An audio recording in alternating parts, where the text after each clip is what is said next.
In the chaos of Iraq, when his convoy was ambushed by hundreds of enemy fighters, most men would have taken cover.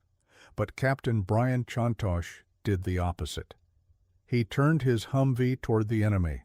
Armed with courage, 2 rifles, and a .45 pistol, he charged straight into hell.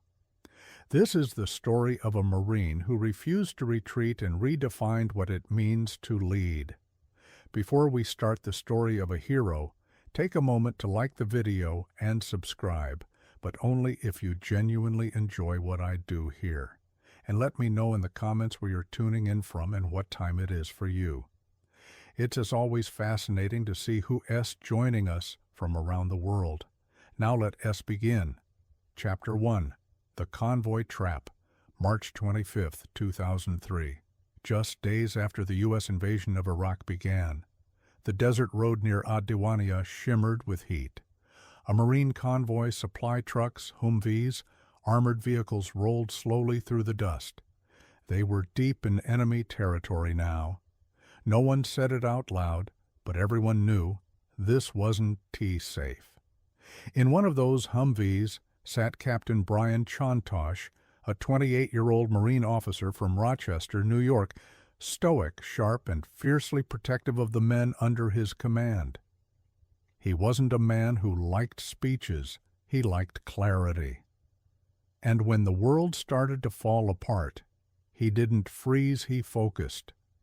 The first RPG hit without warning. The explosion tore into the front of the convoy, shattering glass, throwing metal into the air. Then came machine gun fire, a storm of bullets ripping through the desert silence. The Marines dove for cover. One Humvee after another was pinned down, trapped in a deadly kill zone with nowhere to run. Radio calls screamed across the net contact front, multiple RPGs, we retaking fire.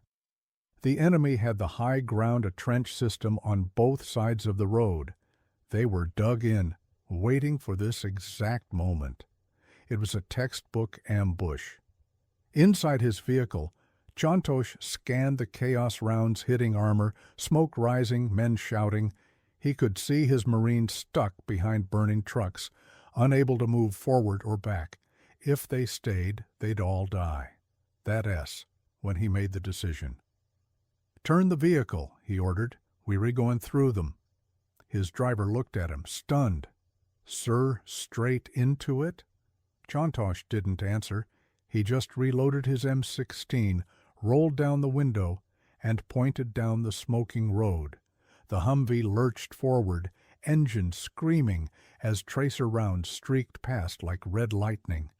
They drove into the ambush, closing the distance, returning fire through open windows. Grenades exploded near the wheels. Shards of shrapnel sliced through the air. When the heavy machine gun overheated, Chontosh grabbed another rifle, leaning out the side, firing with precision short, controlled bursts like he was on a range instead of in hell.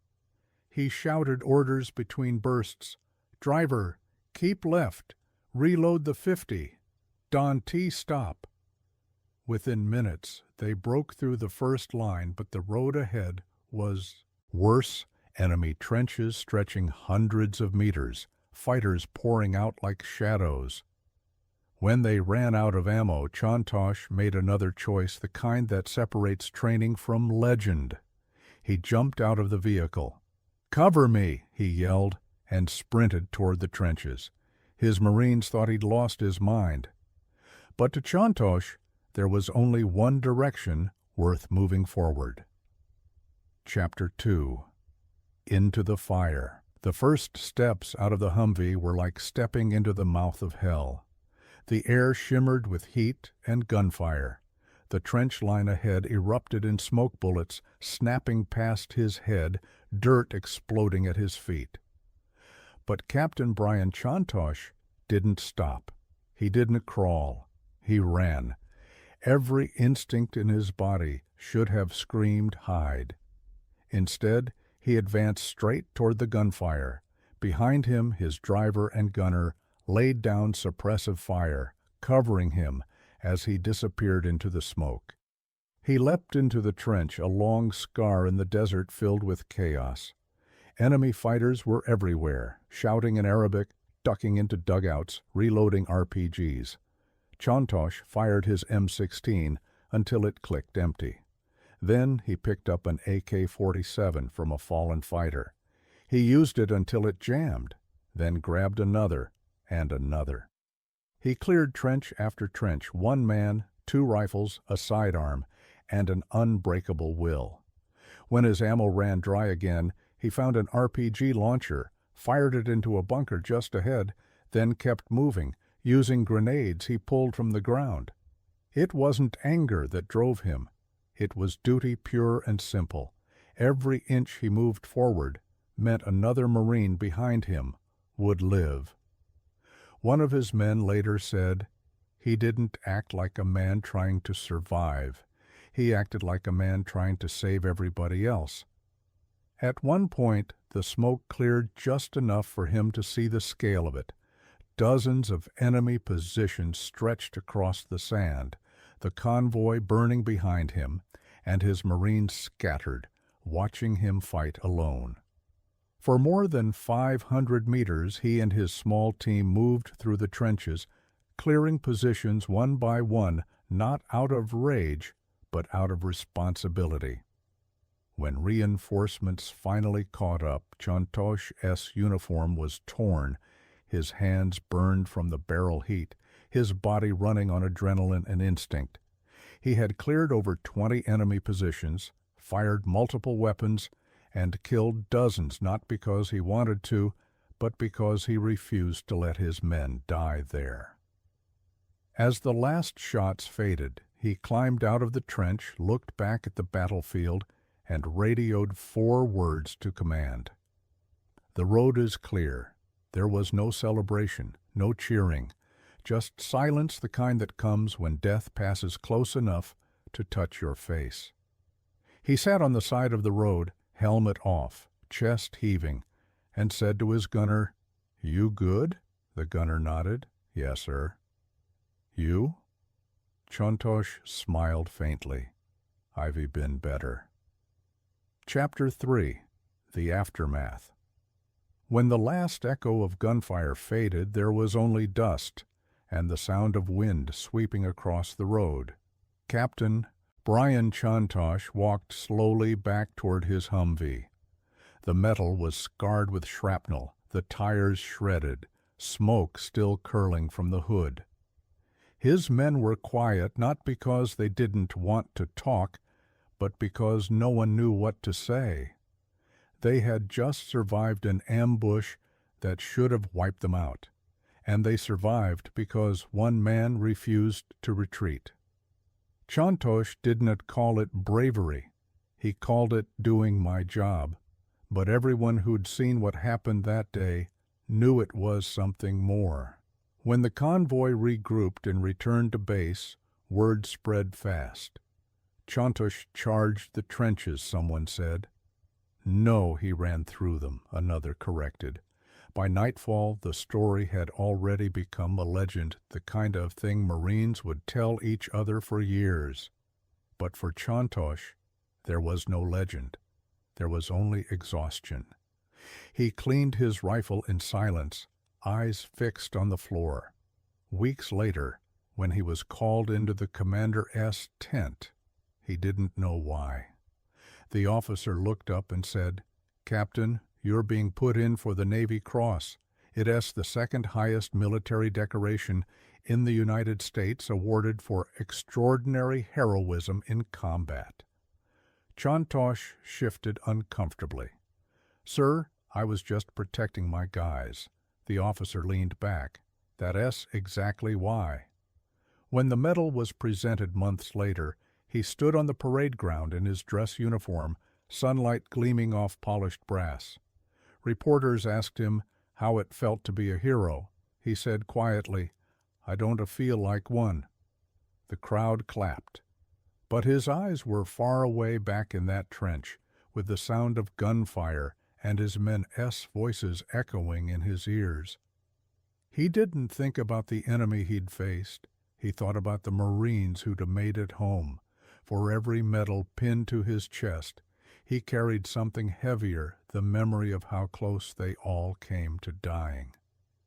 Years later, when asked why he risked everything that day, he didn't mention courage or duty. He just said, "Because I was their leader, and a leader doesn't leave his people behind." That was the day a convoy became a story, and a man became a legend who never wanted to be one. Chapter 4. Leadership. Redefined years passed after Iraq. The dust, the noise, the adrenaline, all of it slowly faded. But Captain Brian Chontosh never really left the battlefield. Not in his mind and not in his purpose. He kept serving, kept training Marines, but now his weapon wasn't a rifle. It was his voice. At the Marine Corps base in California, young recruits would whisper his name before training. That is the guy who charged the trenches. Some said it with awe, others with disbelief. But when Chontosh walked into a room, he wasn't what they expected. No swagger, no ego, just a calm, direct presence, the same calm that had saved lives. He would stand before them and say, "Courage isn't about running toward danger.